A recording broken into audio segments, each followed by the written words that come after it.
හරි. මේක තමයි දෙවැනි වීඩියෝ එක මම කරන ඉන්ෆර්මේෂන් සිස්ටම් කියන සබ්ජෙක්ට් එකේ යටතේ මෙතනදිත් අපි කතා කරන්නේ මයිකල් පෝට් එකේ තවත් එක මොඩල් එකක් බිස්නස්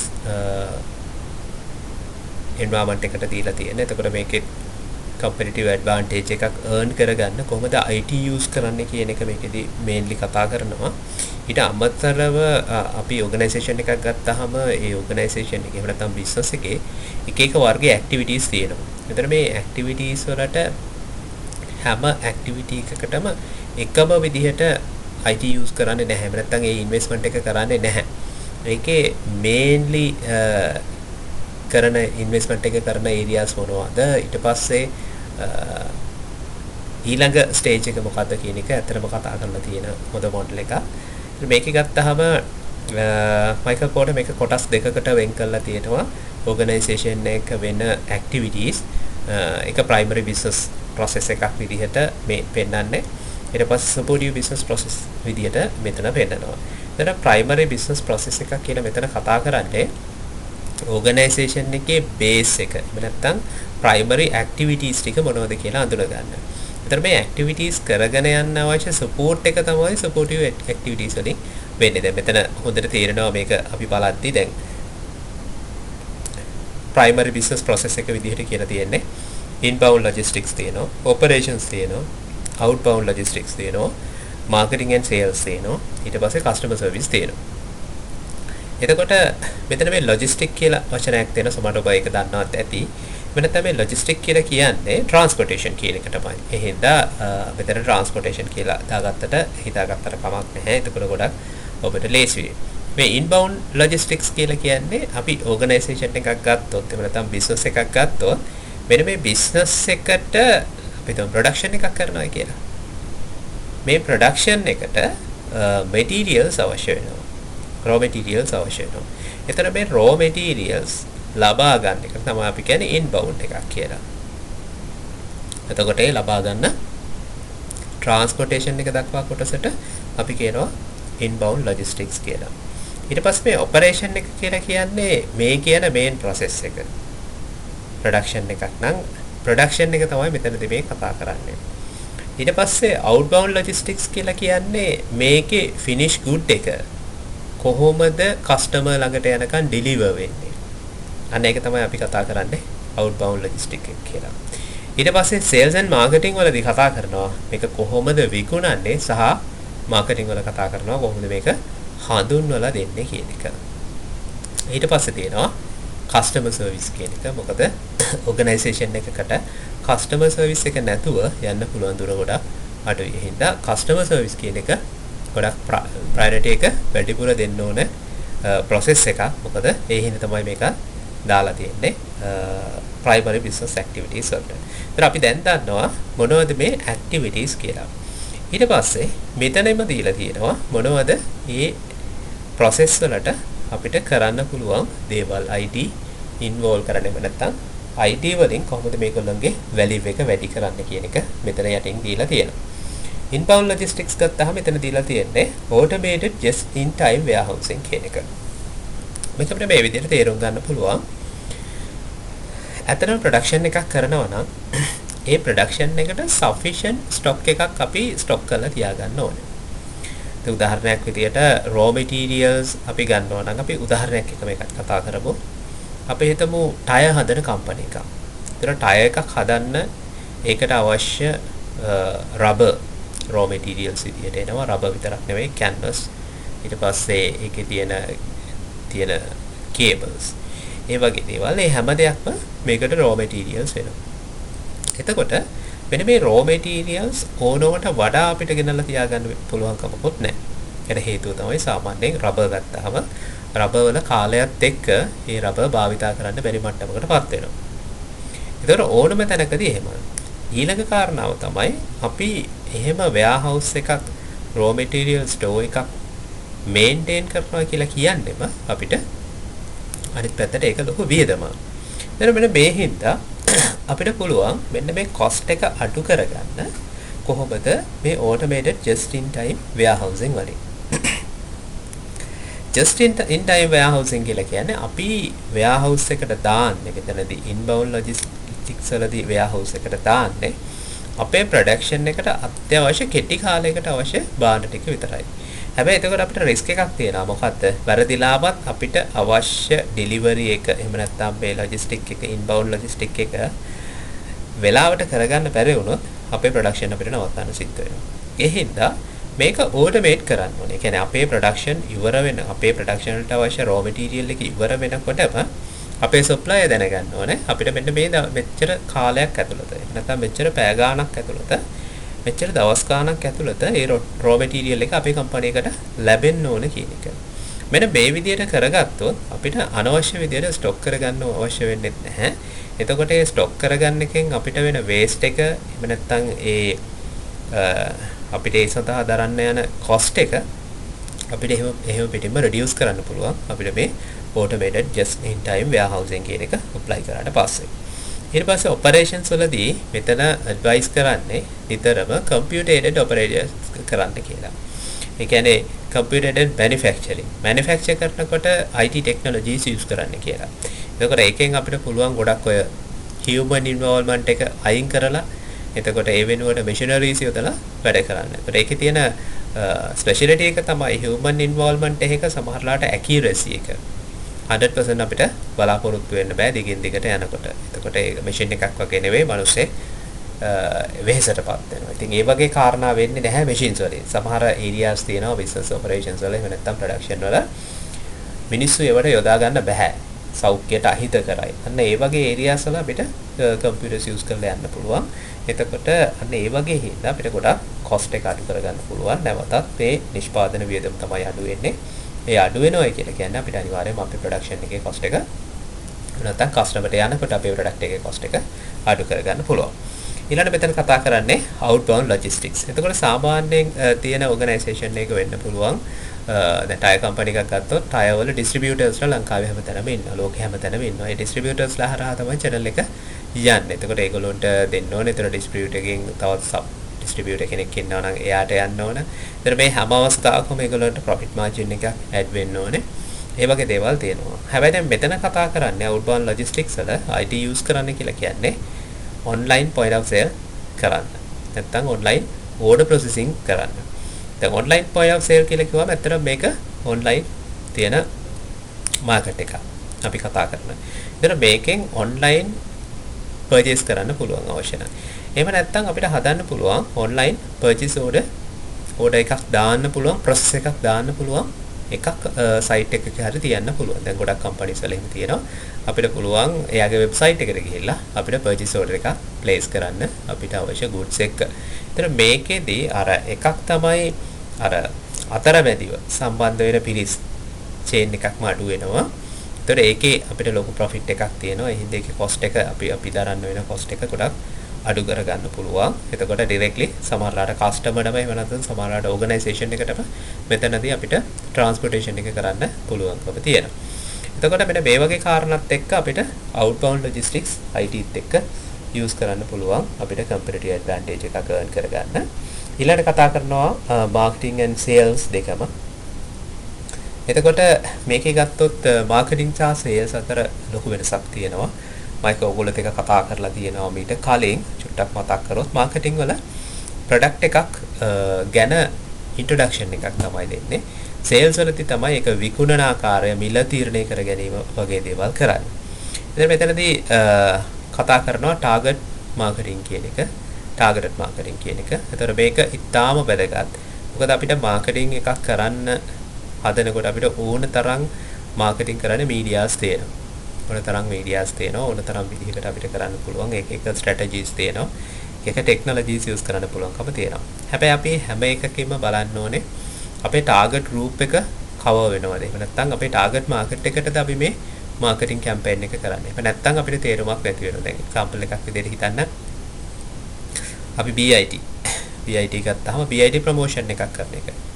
අපිට BIT promotion එකකට සමහරලාට අහු වෙන්නේ ඒ සුදුසුකම් ලබන ඉතාම සීමිත පිරිසක්. ඒතර අපිට ඔකට paper advertisement කරලා ඇත්තට ලොකු ප්‍රයෝජනයක් නැහැ. මොකද paper advertisement එකක් ගත්තොත් ලොකු cost එකක් ඒකට යනවා. හැබැයි ඊට සාපේක්ෂව අපේ target market එක ගොඩක් අඩුයි. ඊට පස්සේ අපිට ඔක ඇඩ්වර්ටයිස්මන්ට් එකක් ගත්තොත් ටෙලිවිෂන් ඇඩ්වර්ටයිස්මන්ට් එකක් වගේ ගත්තොත් ඒ වගේ එකට යන්නත් අපිට සමහරලාට අපේ ටාගට් මාකට් එක අහුවෙන්න තියෙන්න පුළුවන්.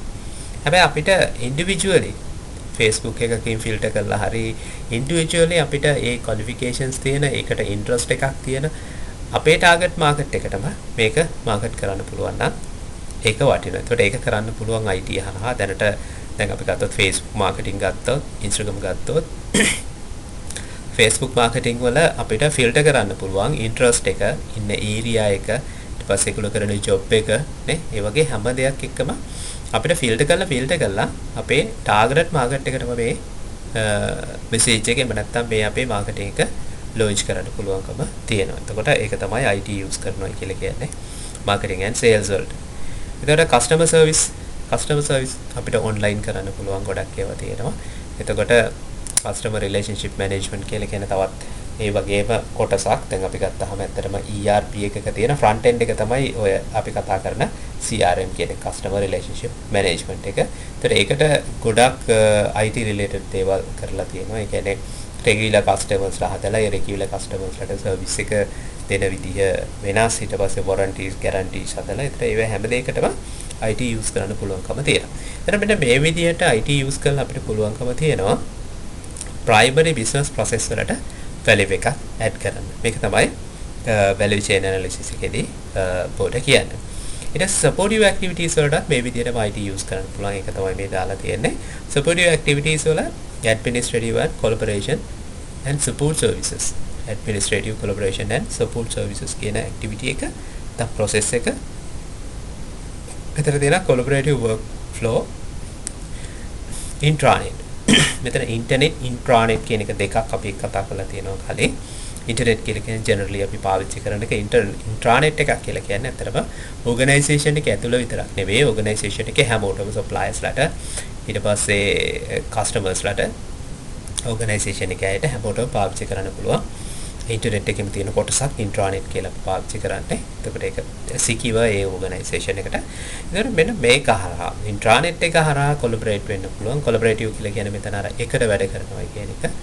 workflow එකක් ගෙන යන්න පුළුවන්. එතකොට ඒකේ administrative coordinative works ටික කරගන්න පුළුවන් IT through කියන එක තමයි මෙතනදී කියන්නේ. ඊට පස්සේ මෙතන තියෙනවා human resource management HRM ගත්තාම ඒකත් ගොඩක් organization එකට ගොඩක් වැදගත් දෙයක්. එතකොට මෙතනදී employee benefits intranets. එතකොට මෙතන කතා කරන්නේ ඇත්තටම HR අපි කතා කරන්නේ ට්‍රේනින් කරන එක, රික්‍රූට් කරන එක, ඊට පස්සේ ඒගොල්ලන්ට අවශ්‍ය ෆැසිලිටිස් දෙන එක, ඒ වගේ දේවල්. දැන් උදාහරණයක් විදිහට ගත්තොත් අපිට IT යූස් කරලා රික්‍රූටින් වලදී අපිට ඇත්තටම දැන් IT යූස් කරන්නේ නැතුව අපි රික්‍රූට් කරනවා නම් ඒකට අපිට අවශ්‍ය ක්වොලිෆයිඩ් කෙනාව හොයාගන්න අපිට එක්ක ඕගනයිසේෂන් එකට බාර දෙන්න වෙනවා. නැත්නම් පේපර් ඇඩ්වර්ටයිස්මන්ට් එකක් through යන්න වෙනවා. හැබැයි අපිට IT යූස් කරනවා නම් මෙතනදී එයා රික්‍රූට් කරන අවස්ථාව දක්වා ඉන්ටර්විව් කරන ඒවා ඊට පස්සේ ඇප්ලිකේෂන් කෝල් කරන ඒවා හැමදේම ඉන්ටර්නෙට් එක through කරන්න පුළුවන්. අපිට ඉන්ටර්විව් කරන එකත් Skype වගේ එකක් යූස් කරලා කරන්න පුළුවන්. ඒතර මේ හැමදේම කරලා අපිට පුළුවන්කම තියෙනවා ගොඩක් කොස්ට් එක ඒවයිනුත් අඩු කරගන්න. ටෙක්නොලොජි ඩෙවලොප්මන්ට් මේවට ඇත්තටම අලුත් ටෙක්නොලොජි කියලා කියන්නේ ඇත්තටම IT සොලියුෂන්ස් තමයි අලුත් ටෙක්නොලොජිස් විදිහට යන්නේ. එහෙම නැත්නම් අලුත් ටෙක්නොලොජිස් අඳුනගන්න ඒවා ගැන ස්ටඩි කරන්න ගොඩක් IT යූස් කරන්න පුළුවන්. extranet with partner කියලා කියන්නේ මෙතන product development extranet with partner කියලා දාලා තියෙනවා.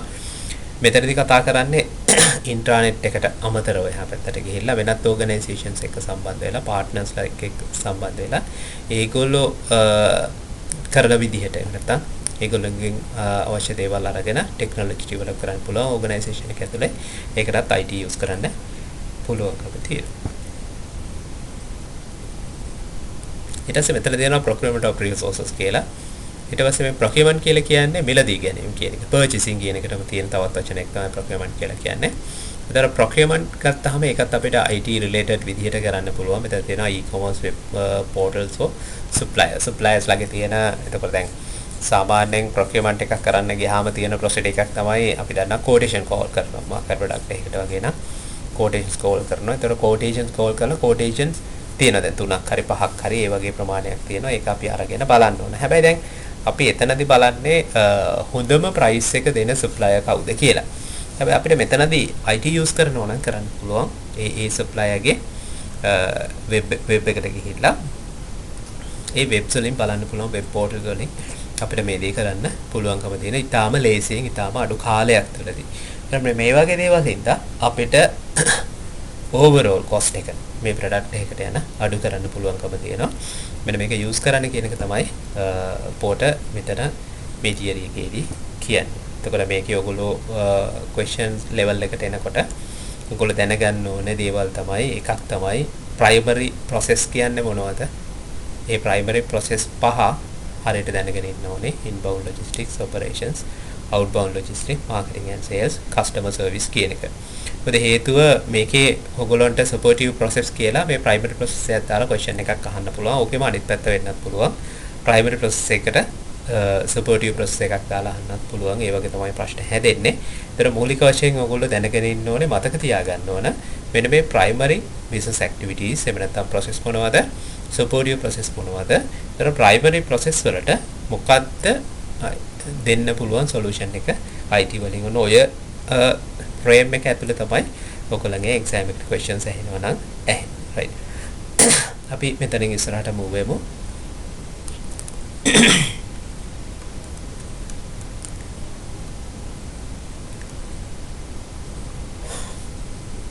මෙතන ඒක explain කරලා තියෙනවා. ඔයගොල්ලෝ නැවතත් චුට්ටක් මේක කියව ගන්න. කොහොමද මේ එක areas වලට value එක add කරන්න කියන මම ඔය කරපු explanation එක මෙතන නැවත තියෙනවා. ඒක පොඩ්ඩක් කියව ගන්න. ඊට පස්සේ තවත් concept එකක් ගැන කතා කරලා තියෙනවා. ඒක තමයි business process reengineering කියලා කියන්නේ.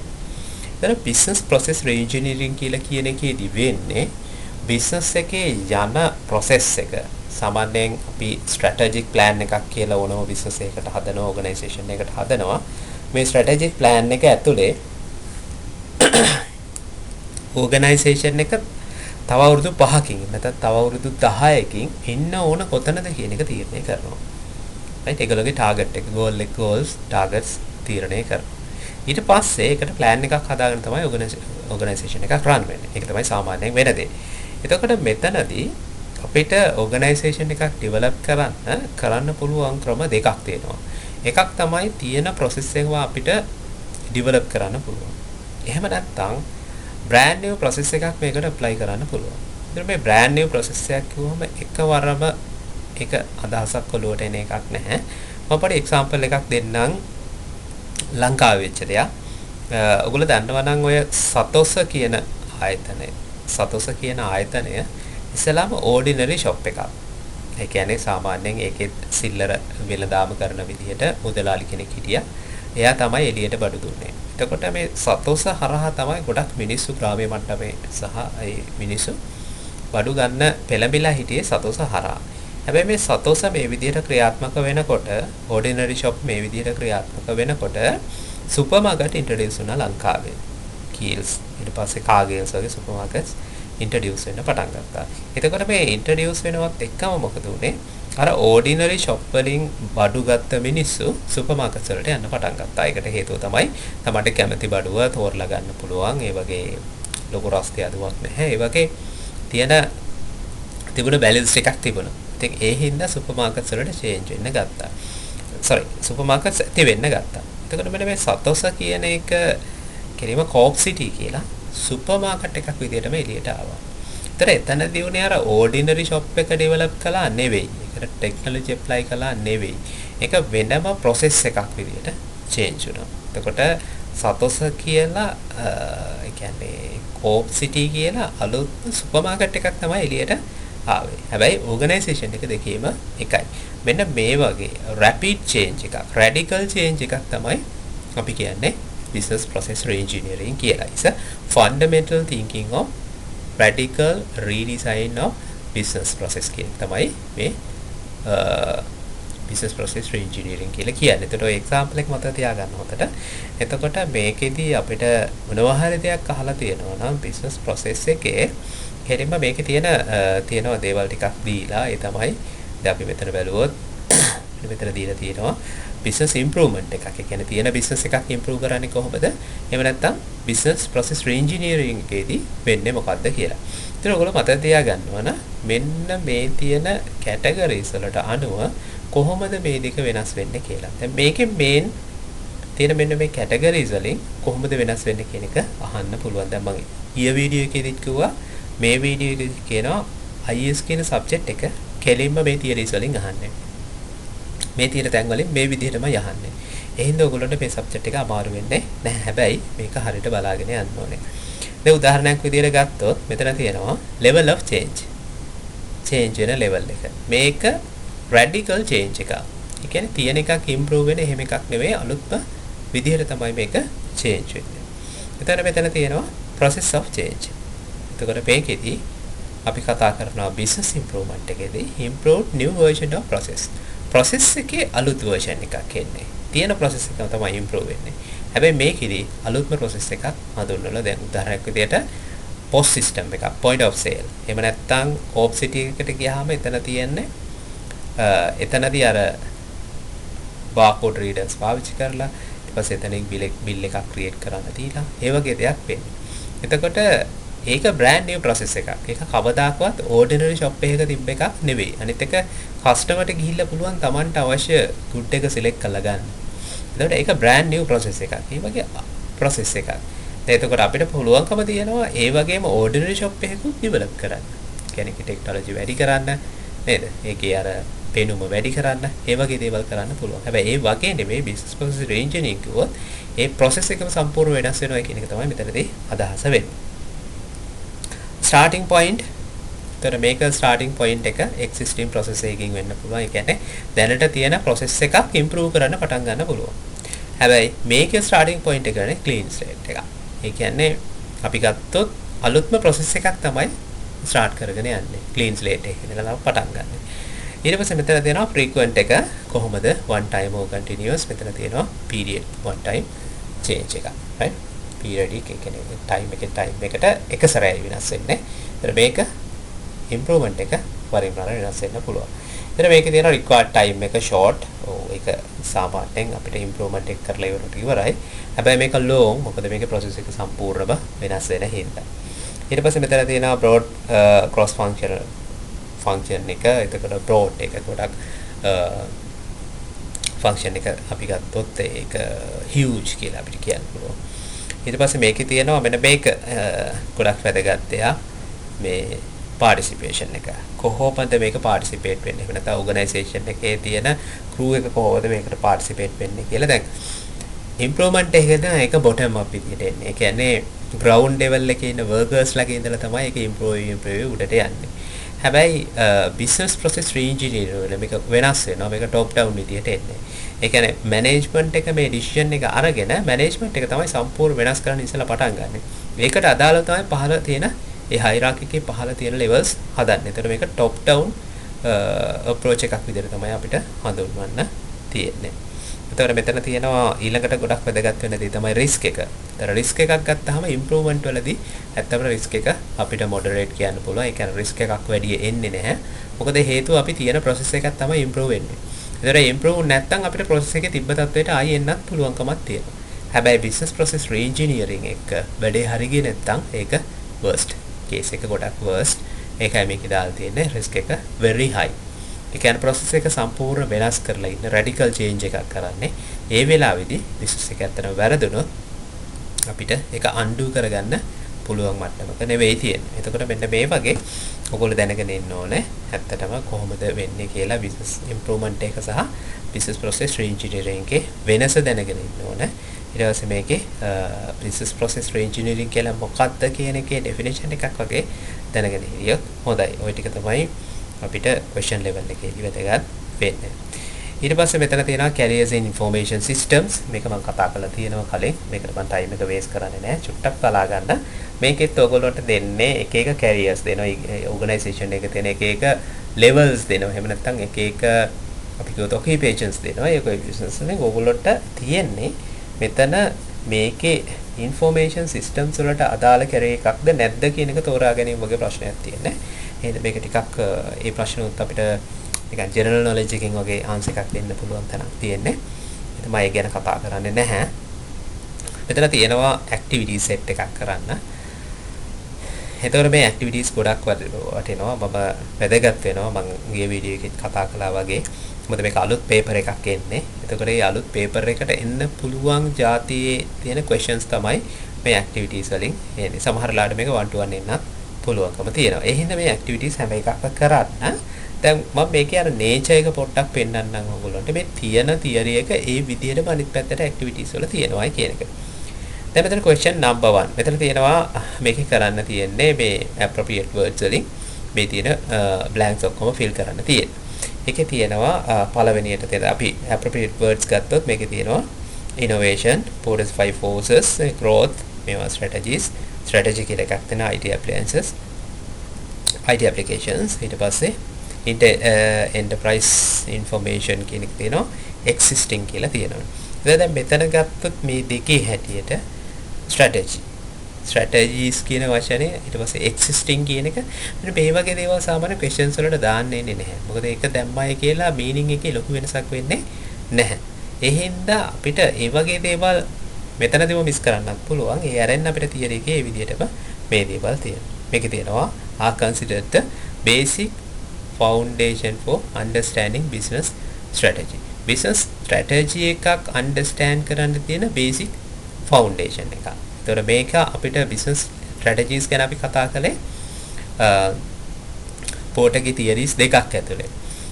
එකක් තමයි business එකක් open කරනකොට නැත්නම් business එකක් පටන් ගන්නකොට ඒ foundation එකේදී තියෙන එක අපි එක කිව්වා මයිකල් පොටගේ 5 forces model එක කියලා. තවත් එකක් අපි පොටගේ කතා කරා. හැබැයි එතනදී කතා කළේ කෙලින්ම value එකක් ගැන, value chain එකක් ගැන. හැබැයි එතකොට ඒක fundamental වෙන්න බෑ. foundation එකක් වෙන්න බෑ. එතකොට basic foundation එක ගැන කතා කරනවා නම් අනිවාර්යයෙන්ම Porter's 5 forces theory එක තමයි අපිට ගන්න වෙන answer එක. හැබැයි මේක මෙහෙම විතරක් නෙමෙයි මම පෙන්නන්න ඕගොල්ලන්ට මේ note එකේ කොහෙද මේක තියෙන්නේ කියලා. අපි චුට්ටක් උඩට ගියොත් බලන්න මට මතක හැටියට මෙතනදී තියෙන්නේ Porter 5 forces are considered the basic foundation for understanding business strategies. මේකේ එක letter එකක්වත් මිස් වෙන්නේ නැතුව ඒ විදිහටම මෙතන තියෙනවා. ඔන්න ඕක තමයි nature එක IS වල. හැබැයි ඔයගොල්ලන්ට මෙන්න මේක හොඳට මේ note එකේ අස්සක් මුල්ලක් නෑර හැමතැනම හොඳට study කරලා ඉන්න වෙනවා මේකට answers දෙන්න. ඊළඟට අපි කතා කළොත් ඊළඟ question එක මේකේ තියෙනවා Amazon follow. Amazon.com ඔයගොල්ලෝ දන්නවා follows strategy to get market leadership. මෙතන strategies දෙකක් ගැන අහනවා. Walmart එක Amazon එක මොනවද පාවිච්චි කරන strategies කියලා. එතන මේකේ strategies දෙකක් තියෙනවා. එකක් තමයි innovation කියන strategy එක, අනිත් එක තමයි growth strategy කියන එක. strategies කියන එක අපිට මෙතනදී අදාළ වෙන්නේ නැහැ. එතකොට innovation කියන එක මොකක්ද? growth කියන එක මොකක්ද? අපි ගත්තොත් Walmart කියන company එක. එතන Walmart කියලා කියන්නේ supermarket එකක්. එතන supermarket level එකේ අපි කතා කරනවා නම් කතා කරන්න තියෙන දේවල් තමයි Walmart කියලා කියන්නේ world number 1 supermarket chain එක. මේක chain එකක්. ඒ කියන්නේ මොකද්ද? හැම රටකම මේක තියෙනවා. ඒ කියන්නේ grow වෙලා තියෙනවා. geographical barriers වලින් එහා පැත්තට පැනලා ගිහිල්ලා මේවා grow වෙලා තියෙනවා. හැම රටකටම මේ වගේ supermarket එකක් දාන්න ගොඩක් දියුණු රටවල හැමතැනටම මේ Walmart chain එක දාලා තියෙනවා. ඒතර මේකේ growth කියන strategy එක තමයි ඒගොල්ලෝ පාවිච්චි කරලා තියෙන්නේ. ඒගොල්ලෝගේ audience එක වැඩි කරගෙන තියෙනවා. හැම country එකම supermarket එකක් දාලා. ඊට පස්සේ Amazon.com කියලා කියන්නේ මේකට ඇත්තටම Amazon ගත්තොත් Amazon එකේ අපිට මේකේ තියෙන virtual organization එකක්. සාමාන්‍ය මට්ටමට වඩා එහා පැත්තට කියපු එකක්. ඒක අලුත් දෙයක්. ඒ හින්දා අපිට කියන්න පුළුවන් එක innovation strategies කියලා. එහෙම හිතලා උත්තර ගන්නත් පුළුවන් කල්පනා කරලා අපි දැනුවෙන්. එහෙම නැත්නම් අපිට මේවා තියෙන තැන් හොයාගන්නත් පුළුවන්. මම එකක් පෙන්නන්නම්. බලන්න මෙන්න මෙතන example එකේදී. මේ තියෙන Amazon.com strategy එක මොකද්ද? innovation. මේ තියෙන Walmart එක strategy එක මොකද්ද? growth. මෙතනින් අපිට මේ විදිහට ගන්න පුළුවන්කම තියෙනවා. ඊළඟට අපි ඊළඟ question එක බලමු. බලන්න. ඊළඟට තියෙනවා make major investment in advance කියලා මොකක් හරි එකක් තියෙනවා that build barriers to enter against industry competitors or outsiders. එතකොට ඔයගලන්ට මතකද අපි කතා කරා මයිකල් පෝර්ටර්ගේ තිබුණු strategies කීපයක් සහ other strategies කියලා තවත් ටිකක් කතා කරා. ඒ other strategies වල අපි කිව්වා IT applications use කරන්න කියලා. මොකටද? industry එකට එන පිරිස, ඒ කියන්නේ new entrants කියන එක අඩු කරගන්න. outsiders ලට එන්න බැරි මට්ටමේ අපි එතනදී ඔයගොල්ලන්ට මතක ඇති Apple phones ගැන එහෙම කතා කරා. එතකොට competitor කෙනෙක්ට එන්න බැරි මට්ටමේ IT applications use කරන්න කියලා. එතකොට මේකට ආන්සර් විදියට එන්න වෙන්නේ IT applications. හැබැයි මම මේකත් පෙන්නන්නම් theory එකේ කොහොමද තියෙන්නේ කියලා. බලමු අපි. මෙන්න මෙතන තියෙනවා මේ statement එක මේ විදිහටම තියෙනවා. make major investment in advanced IT application that blah blah සියලුම විස්තර ටික මෙතන තියෙනවා. right ඊළඟ question එක බලමු. ඊළඟ question එකේ තියෙන develop blank system linked by the internet intranet support to support strategic business relationship with customer supplier subcontractors and others. දැන් මෙතන අපි කතා කළා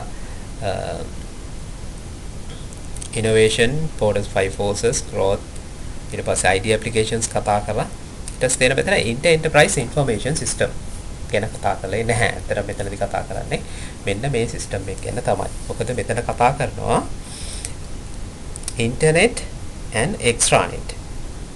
Enterprise කියන information system එක enterprise information system.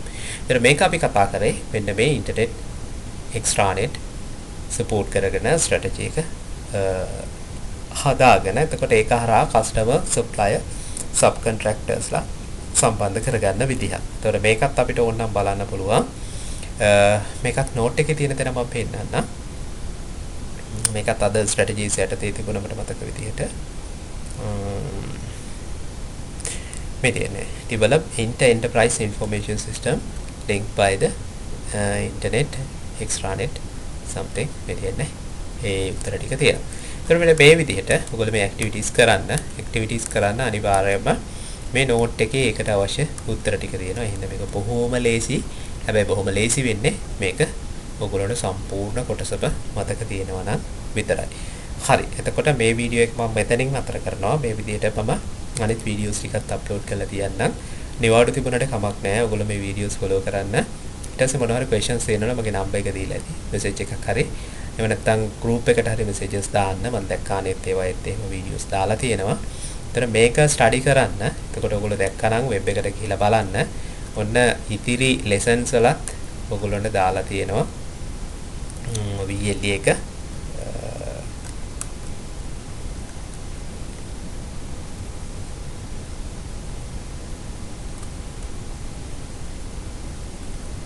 චුට්ටක් ගිහිල්ලා බලන්න VLE එකට ඒ VLE එකේ ඔයගොල්ලන්ගේ දාලා ඇති ඉතිරි subjects ටිකට notes ඒ කියන්නේ මේ නිවාඩු දවස්වල curfew තිබුණ දවස්වල තමයි මේ notes එක දාලා තියෙන්නේ. එතකොට ඒ දානවයි කියලා කියන්නේ ඔයගොල්ලෝ යම් අදහසක් ගන්න exam කල් යනවයි කියන එක කොහොම වෙයිද කියන අදහස එතනින් ගන්න. මොකද බොහෝ විට කල් නොයයි. හැබැයි එහෙම කල් නොගියොත් කල් ගියත් ඊටාම කෙටි කාලයකට තමයි කල් යන්නේ. ඒ කියන්නේ සති දෙක තුනකට. මොකද ඒ අත්දැකීම තියෙන ওই සුනාමි කාලෙවත් මේක BIT එක කල් ගියේ නැහැ කියන කතාව තමයි කියන්නේ. ඒ හින්දා මොන ප්‍රශ්න තිබුණත් ඔයගොල්ලෝ අනිවාර්යයෙන්ම ලෑස්ති වෙන්න exam එකට. right. මම මේ වීඩියෝ එක මෙතනින් නතර කරනවා. අපි බලමු ඊළඟ වීඩියෝ එකත් මම දාන්න පුළුවන් තරම්